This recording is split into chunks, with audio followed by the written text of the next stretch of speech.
These kinds of tips might seem a little boring, but they're exactly the ones that work. Melbourne is officially stupid and cold, or at least the weather is. I have resorted to making this, which is ridiculously sweet and doesn't even really taste like coffee, but it takes me back to Vietnam, and that's good enough for me. And that's going to have to do on this cold Melbourne day. But anyway, that's not what I wanted to talk to you about today. I wanted to talk to you about exercise snacking. And there is another name for it, and I've been thinking about it all morning, and I can't think for the life of me of what it is. So if you know, stick it in the comments. But let's go with exercise snacking for now. And you're not allowed to look at my messy desk. Let me set you up in this tripod. Hang on a second.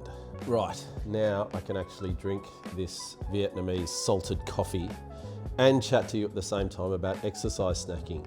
So exercise snacking is essentially little bits of exercise throughout the day, not relying on a full workout in a gym, but instead doing little bits of exercise wherever you are. I knew today was going to be busy, and I knew I wouldn't get time for a full workout. So what I've done throughout the day is 5, 6, maybe 7 pieces of different bits of exercise. Now, I want to make it really clear. It's far easier for me to do this because I work in a gym.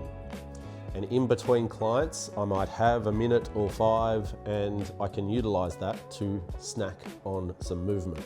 But you don't have to be a PT in a gym to utilize exercise snacking. That is so good. Take me back to Vietnam, please. You can do push-ups, you can do planks, you can do squats while the kettle boils for your Vietnamese coffee. Calf raises at your desk. It doesn't have to be complex, and it certainly doesn't have to get your heart rate up.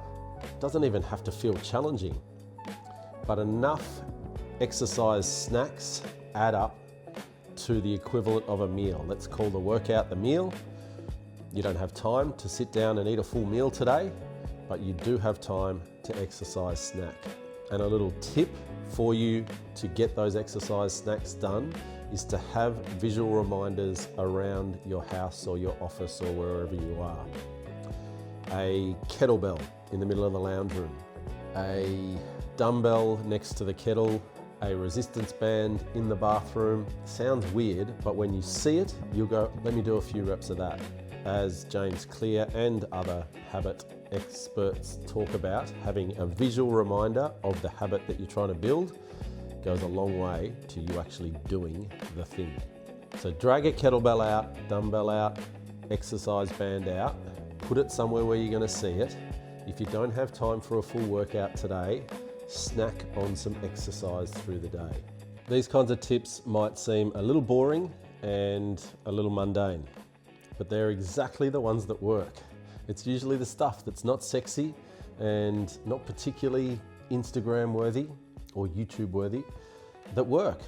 My job as your coach and as the founder of Rebuild with Tully, link in the description, is to remind you of these simple tools, because when you have a tool belt full of tools that you can use to do hard things, whether it's movement, nutrition, healthy habits, sleep, productivity, or just getting out of bed, then you can use whatever tool you need on the day, or whatever you have access to. It's important to have lots of tools. Exercise snacking is one of them, and I teach it to you in the community, Rebuild with Tully.